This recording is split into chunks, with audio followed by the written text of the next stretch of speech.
Hello, it's Randi Rhodes. Here's a clip from our show, and go to randyrhodes.com for the whole thing and a podcast. Buy a stinking podcast. Mary had a little man. The fall. We believe that all men are created equal. To the magnificent mosaic that is America. From radio beacon to radio beacon. I have a dream. Change has come to America. Believe me. Knock, knock. Who's there? It's a figment of your imagination. Randi Rhodes Show. Turn up your mind. On certain people, I mean, he would tell you he's not the toughest person in the world physically, right? They don't go after bikers for Trump. You ever notice that? They don't go after our construction workers who love us. They don't go after the police. They don't go after... We have incredible people. You know, we're the elite. They say they're elite. You know, do you ever hear this? Hey, I live better than all of them. Oh, my God. Great education.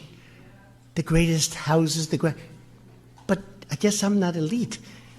They live like in the basement of their mom's home. Their arms are this big, look, like this. But they have the black masks on, and they have sticks, and they hit people. They hit people in the face, in the head. This Antifa. But you ever notice Antifa's never there when we have a bikers rally? They're never there when the construction workers and the unions are honoring the president. They're never around. They're always there when you have a single guy protesting in front of a school. Oh, the lying in that is just so, it's insane. And then in Springfield, Missouri, obviously he started with that, you know what this is the size of their bicep, talking about Antifa.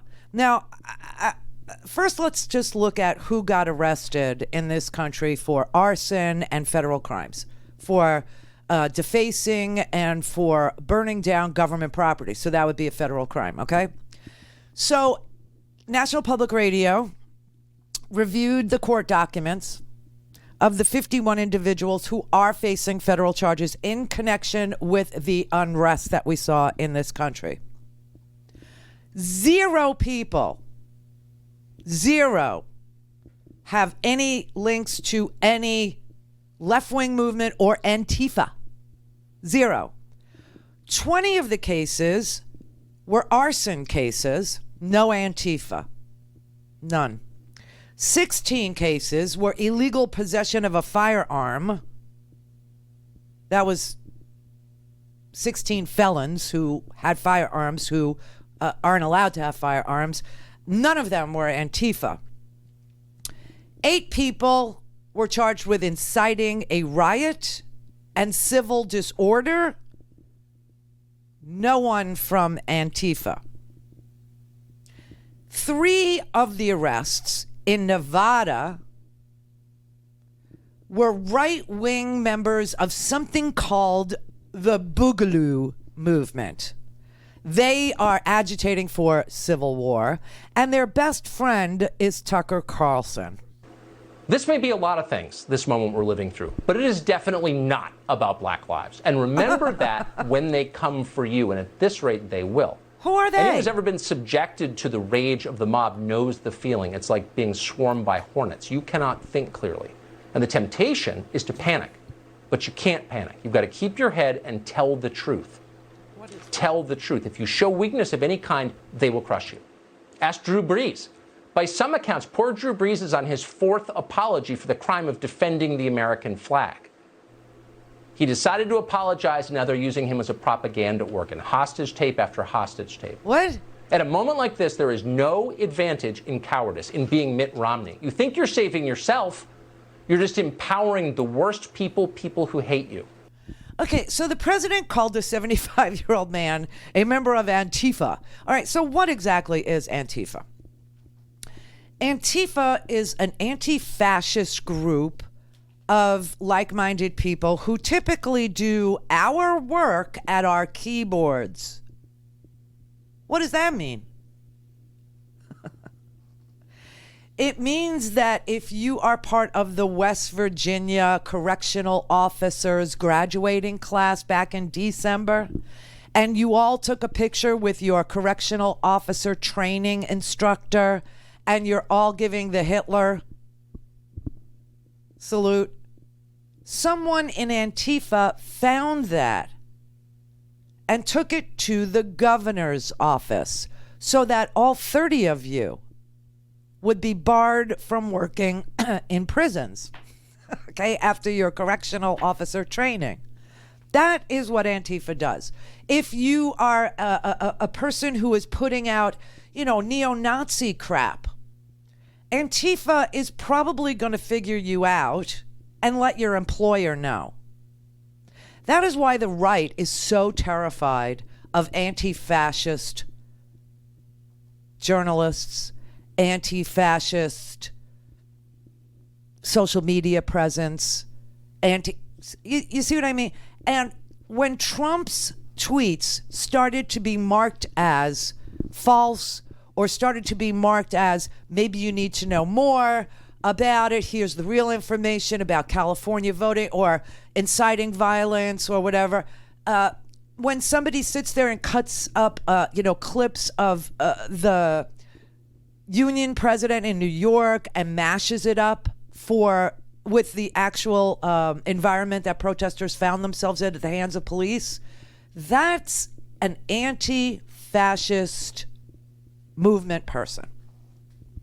That is somebody who's trying to show you who is a fascist in this country, who is saluting Hitler in this country, who is inciting riots in this country, who are members of the Proud Boys, who are members of the Boogaloo Boys, who are posting on Stormfront, who are posting on 4chan, who are neo-Nazis in this country, who the protesters were in Charlottesville, what happened in the garage when that boy was just beaten to a pulp, right? That's what Antifa is. It isn't an organization, but it is the new acorn. It is the new boogeyman. It is the new foil for Donald Trump because it's simple and people think they get what this is. We're not bikers for Trump. We're not organized like, Stormfront. We're not organized like neo-Nazis. We're not doing Unite the Right protests. You don't see that because there is no such thing as Antifa, just like there was no such thing as the new Black Panthers, just like there was no such thing as paying black people to vote at Acorn that was helping people apply for public benefits that they deserved to keep their lives afloat, to keep food in their houses. I mean, this whole crazy notion, and Bill Barr is part of it. Not only did he lie about the pepper balls, but he also said that, these were the whole protest, they were infiltrated by Antifa. He said, and when he was presented with with these arrests, and none of them were tied to any organization at all, except for the Boogaloo Boys, 3 guys in Nevada. And the guy who burnt down the 3rd precinct in Minneapolis turned out to be a white guy, 23-year-old white guy. Bill Barr said, well, we still have some investigations underway, very focused investigations on certain individuals that relate to Antifa. But if that were true, it would have been in the charging documents. Okay, and the federal prosecutors that have prosecuted or charged these 51 individuals found 3 connected to right-wing white supremacist organizations, 0 on the other side, and nothing about it in charging documents. Go to RandiRhodes.com for the whole thing and a podcast. Buy a stinking podcast.